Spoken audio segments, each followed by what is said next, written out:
Bonjour à tous et bonjour à vous les maîtres. Bienvenue dans cette vidéo. Vous êtes propriétaire de chien, vous voulez le devenir. Vous allez découvrir comment comprendre, dresser et éduquer votre chien. Dans cette vidéo, je vous présente mes chiens d'Aska, ma bergère australienne, bisous.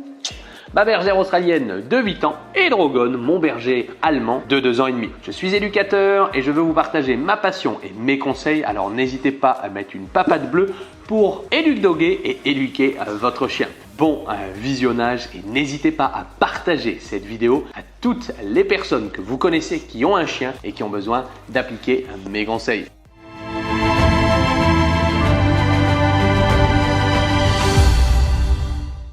Chez les chiens, il existe ce qu'on appelle des privilèges ou des prérogatives de dominance qui va déterminer qui est le leader et qui ne l'est pas. Cette vidéo sera divisée en 4 parties afin de vous expliquer ce qui est important pour votre chien et surtout quels sont les comportements que vous devez avoir et quelles sont les erreurs à éviter. Allez, c'est parti, première prérogative de dominance.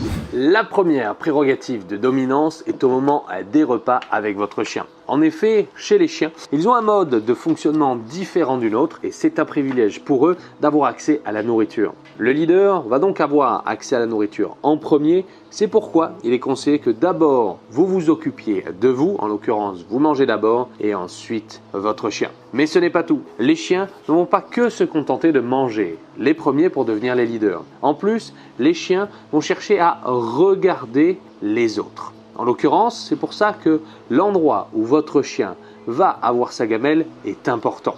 Les erreurs à éviter sont les suivantes. L'erreur numéro 1 est donc de donner à manger avant à son chien. Mais l'erreur numéro 2, c'est de donner à manger à son chien dans une pièce où il peut vous voir. Que ce soit dans le salon en plein milieu et le simple fait de pouvoir se retourner pour votre chien n'est pas bon. Car chez les chiens, celui qui mange en premier et celui qui observe les autres est celui qui va leader, diriger ou dominer. Il est donc important de mettre la gamelle dans un endroit où votre chien ne vous verra pas. Peut-être derrière le bar de la cuisine, peut-être dans une autre pièce, dans le hall, dans le garage ou encore dans le jardin ou sur votre balcon. Une fois que votre chien mange, il est important d'avoir accès à sa gamelle, de pouvoir le caresser, mettre les croquettes dedans, lui enlever la gamelle, la remettre et surtout lui apprendre à pas forcément se précipiter dessus. Un simple exercice est de poser la gamelle. Si votre chien la prend tout de suite sans que vous lui ayez donné l'ordre, il suffira de la relever et de répéter plusieurs fois cet exercice. Une fois que vous avez laissé la gamelle, il est important de laisser la gamelle non pas à volonté ou à disposition, mais pendant un temps réparti. Pendant 20 minutes, votre chien pourra avoir à manger car c'est vous qui décidez quand est-ce qu'il a le droit de manger ou non. En l'occurrence, chez les chiens, celui qui dirige, le leader, est celui qui a accès et qui contrôle les ressources. Il est donc important de laisser votre chien manger pendant 20 minutes. À la fin des 20 minutes, que votre chien ait fini de manger ou non, vous récupérez la gamelle, vous la videz dans le sac de croquettes et vous reposez la gamelle vide. Ceci apprendra à votre chien à manger quand vous lui demandez et surtout, cela permettra que votre chien vous identifie comme le leader. Pas besoin d'utiliser la force, pas besoin de crier, pas besoin d'être violent pour éduquer votre chien.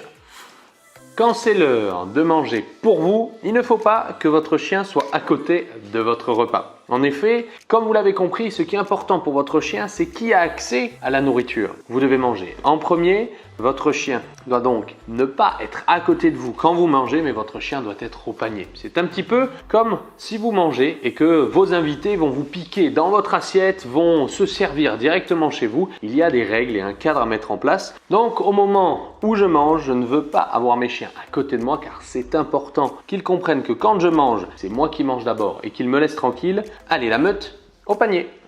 Ce qui est important de comprendre également, c'est que si je me déplace, la nourriture est la mienne. C'est mon repas et mes chiens ne devront pas y avoir accès. Si vous mettez en place ces simples règles, je peux mettre mes chiens à côté de mon assiette et mes chiens ne viendront pas la manger. Allez, venez!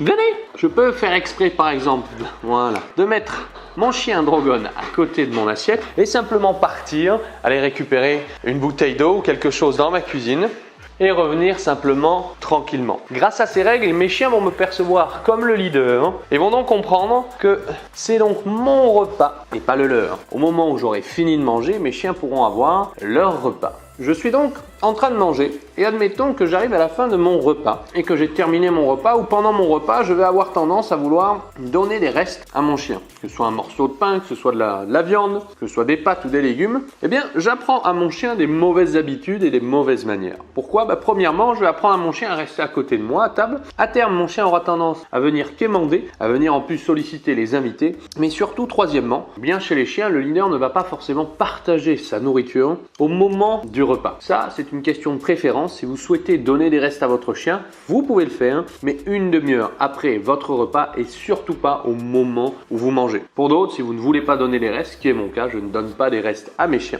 Et mes chiens se portent tout aussi heureux car je leur apporte ce qui est important pour eux, pas ce qui est important pour moi.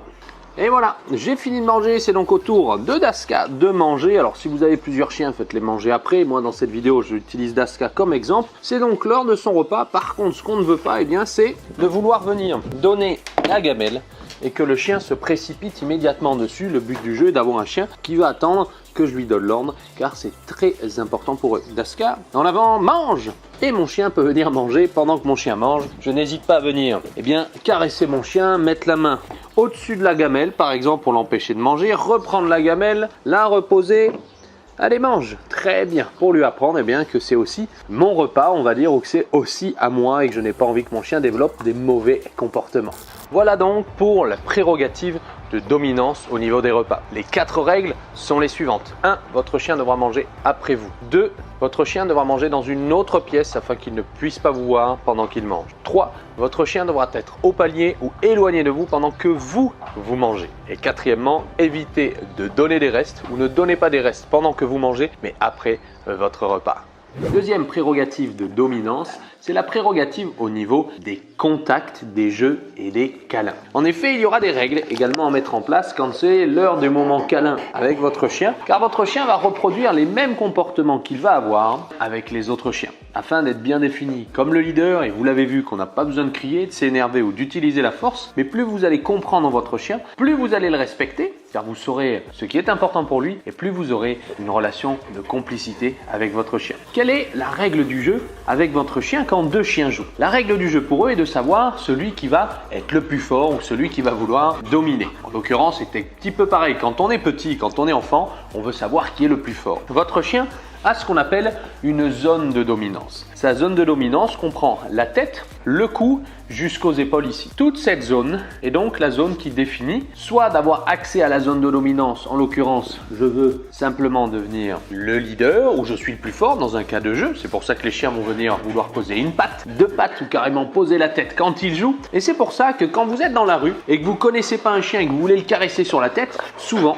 des chiens vont vouloir grogner, montrer les dents ou tenter de vous mordre car ils ne veulent pas que vous ayez accès à leur zone de dominance. En l'occurrence, votre chien va reproduire les mêmes comportements, à vouloir venir poser une patte, 2 pattes ou carrément sa tête dessus. Si j'apprends à mon chien, Doudou, hop, voilà, à venir monter sur moi, c'est bien. Parce que, comme vous venez de le voir, je suis à l'initiative. Ce que je ne veux pas, c'est que mon chien, sans que je puisse lui demander, va essayer d'avoir accès à moi aussi, ma même zone de dominance. Et la même zone de dominance, c'est notre tête, notre cou et les épaules.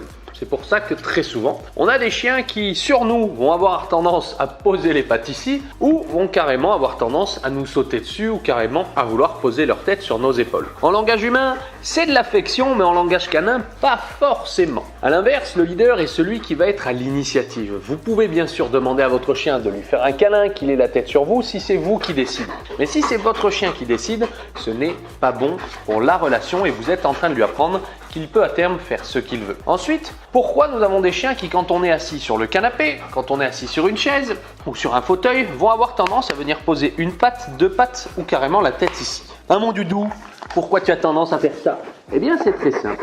Les chiens, puisque quand on est assis, ne peuvent pas avoir accès à notre zone de dominance, vont le retranscrire sur nos jambes. Si votre chien a tendance à vous sans arrêt vous donner la patte, sans arrêt à poser la patte ou la tête, à la base ce n'était pas pour de l'affection. À terme bien sûr, votre chien le fait pour attirer votre attention, pour une demande de câlin, ce n'est pas très grave. Mais il faut en être conscient de savoir ce que votre chien est en train de vous faire et ce que ça signifie. C'est pourquoi soit vous refusez, à l'inverse vous l'invitez, soit vous appliquez la règle des 50-50, un coup oui, un coup non, pour lui faire comprendre que c'est vous qui décidez également. La dernière des choses, c'est au moment où vous rentrez du travail, où vous vous réveillez.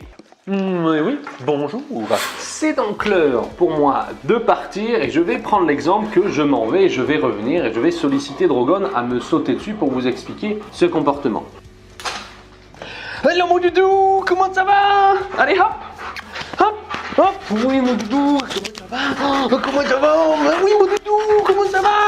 Dans cet exemple, pourquoi quand on rentre du travail ou quand on se réveille le matin, notre chien aura tendance à nous sauter dessus? On va avoir tendance à penser dans un premier temps que c'est pour de l'affection, pour attirer notre attention, pour avoir un câlin, et bien sûr. Mais premièrement, les chiens font ça pour quelle raison? Puisqu'ils ne peuvent pas forcément avoir accès à notre zone de dominance. Et donc, les chiens vont essayer de grimper le plus haut possible. En mettant toutes ces règles de vie en place à la maison, vous verrez que votre chien vous percevra comme le leader et alors ne va pas avoir ces comportements. Pour ma part, mes chiens ne me sautent pas dessus. Par contre, ils peuvent me sauter dessus au moment où je leur demande. Ce qu'on ne veut pas, c'est priver votre chien de contact, d'affection, de câlin, mais l'apprendre dans le bon mode d'emploi. L'erreur est d'avoir un chien qui vous sollicite toujours et que vous acceptiez à chaque fois. A l'inverse, le bon mode d'emploi, c'est d'accepter quand vous en avez envie, de refuser quand vous le voulez aussi, puisque vous êtes peut-être en train de travailler, être au téléphone, regarder peut-être la télévision. Et la même chose pour apprendre à votre chien à ne pas sauter, apprenez-lui à sauter quand vous lui demandez et refusez quand lui-même vous saute dessus. À terme, votre chien aura les mêmes comportements avec tous les membres de votre famille ou des invités à la maison et c'est quand même beaucoup plus simple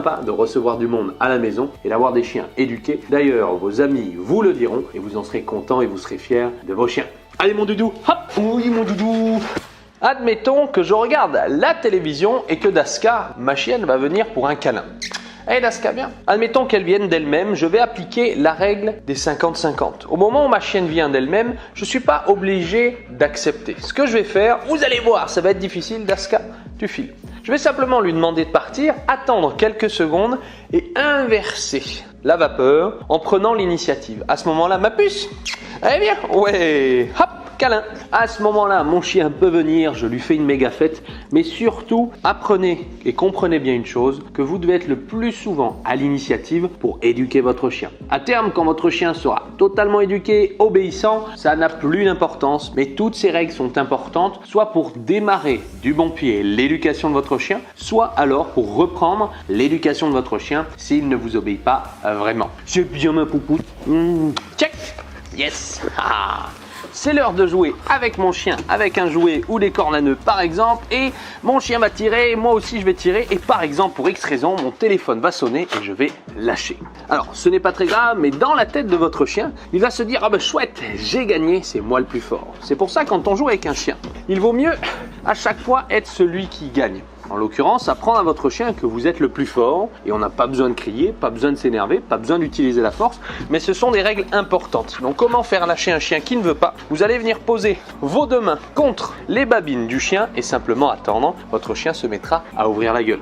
La règle importante est que pendant le jeu, vous devez impérativement être celui qui va gagner à la fin. C'est-à-dire que je peux jouer avec Daska, oui ma puce, perdre plein de fois, la récompenser, c'est bien ma puce, on rejoue, ah, oh, t'as gagné, mais oui ma puce, ah, t'as gagné, c'est bien, ah, t'as gagné, super, mais à la fin, tu donnes.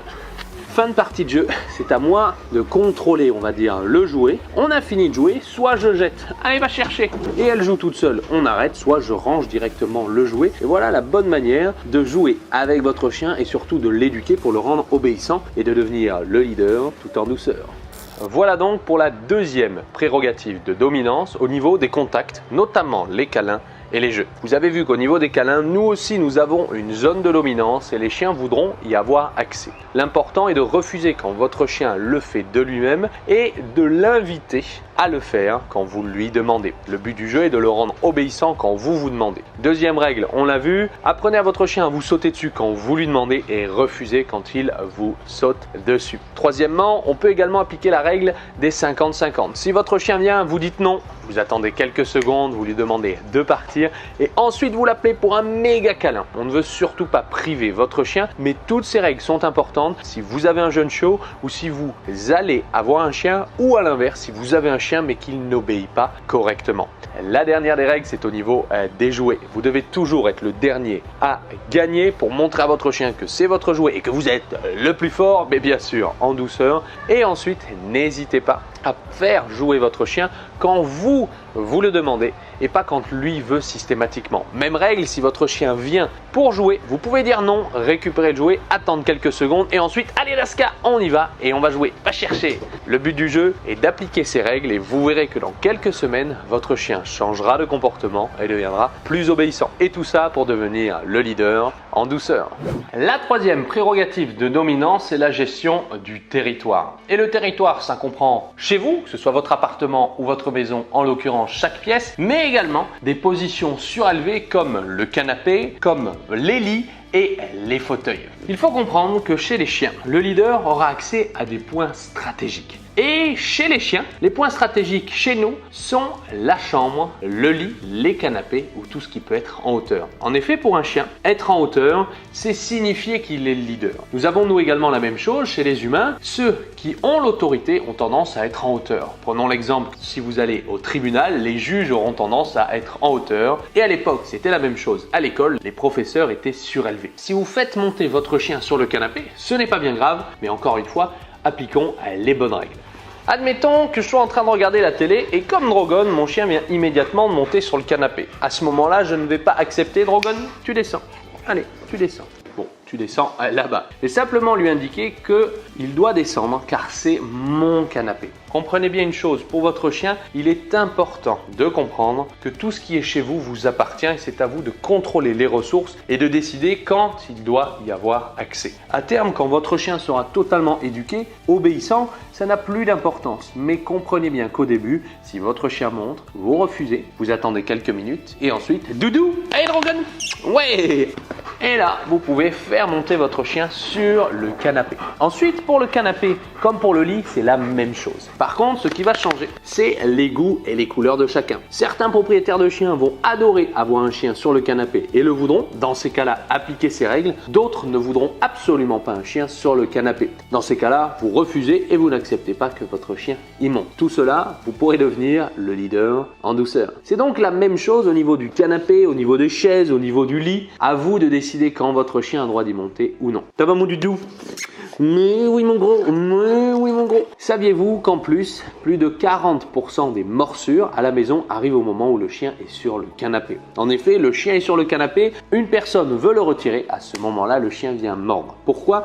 Car c'est une position en hauteur, surélevée, et cela devient, entre guillemets, la propriété du chien. Il est donc important de comprendre que vous vivez chez vous et votre chien vit chez vous, et non l'inverse. Appliquez ces règles, et c'est la même chose pour la chambre avec le lit. La première des règles pour la chambre, c'est que votre chien n'y rentre pas quand il veut. Un simple exercice à mettre en place et au moment où votre chien rentre dans la chambre, vous avancez, vous pouvez le tenir par le collier et le chasser. Le simple fait de venir avancer vers votre chien est une posture de communication importante et votre chien va y sortir. Ensuite, si vous souhaitez avoir un chien qui vienne avec vous dans le lit, pas d'inquiétude, on va appliquer la même règle. La meute, allez venez, tu sautes.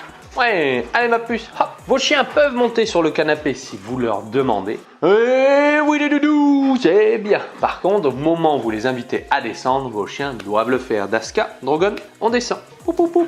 Le but du jeu est donc d'avoir un chien obéissant, en douceur, calmement et de devenir le leader. Vous avez vu qu'il ne faut donc pas crier, ni s'énerver, ni frapper un chien pour le rendre obéissant. Tout est basé sur la psychologie de votre chien, comment ça fonctionne dans sa tête, quel est son mode d'emploi et ensuite c'est à nous d'adapter nos comportements. Ce n'est pas au chien de s'adapter à nous, mais c'est à nous, humains, de s'adapter à notre chien, de comprendre comment il fonctionne et alors nous pourrons avoir un chien heureux à nos côtés, obéissant et nous pourrons lui offrir la vie qu'il mérite. Une autre règle importante au niveau du territoire, c'est au moment de partir en promenade, il y a une règle primordiale. Vous devez apprendre à votre chien à ne pas se précipiter à sortir en premier. Et oui, chez les chiens, le leader sort en premier. À l'inverse, on va apprendre à votre chien un peu de galanterie. Allez la meute, on va en balade?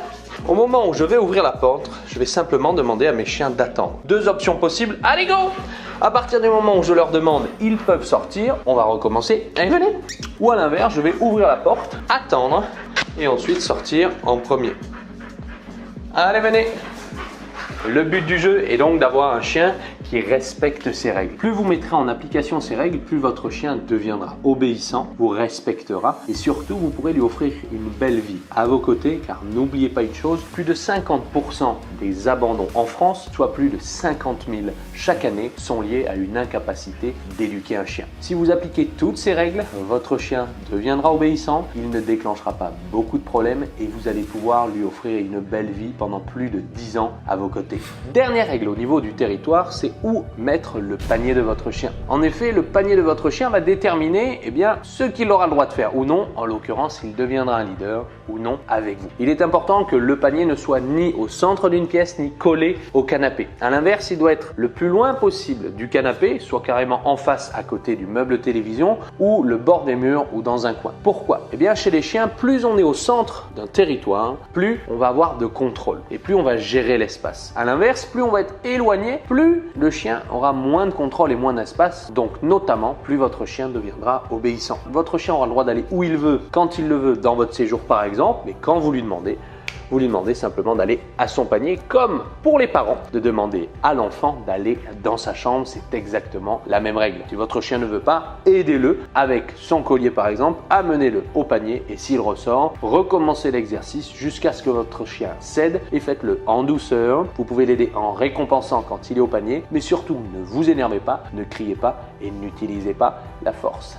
Voilà pour la troisième prérogative de dominance au niveau du territoire. Vous avez compris que se mettre en hauteur pour votre chien, ce n'est pas que par recherche de confort, mais surtout pour savoir celui qui décide et qui contrôle chez vous. Première des règles, n'acceptez pas que quand votre chien monte de lui-même, refusez immédiatement, faites-le descendre et ensuite invitez-le pour ceux qui veulent un chien sur le canapé. Même règle pour le lit. Pour ceux qui ne veulent ni un chien sur le canapé ni sur le lit, ce qui est mon cas, eh bien n'acceptez pas tout simplement. Troisièmement, on évite de faire entrer les chiens dans la chambre car les chambres sont perçues comme la tanière, soit un lieu hautement stratégique pour le leader. Quatrièmement, apprenez à votre chien à ne pas sortir directement dès que vous ouvrez la porte, que ce soit la porte de chez vous, du jardin ou de la résidence. Apprenez-lui à attendre, fermez la porte, recommencez un certain nombre de fois et vous verrez que votre chien sera galant avec vous. Et dernièrement, mettez son panier ni au centre d'une pièce, ni à côté du canapé, ni en plein milieu d'un lieu de passage. À l'inverse, mettez-le plutôt le long des murs ou dans un coin. Et quand vous le souhaitez, vous appelez votre chien pour un câlin et vous le renvoyez au panier pour lui faire comprendre que chez vous, c'est vous qui décidez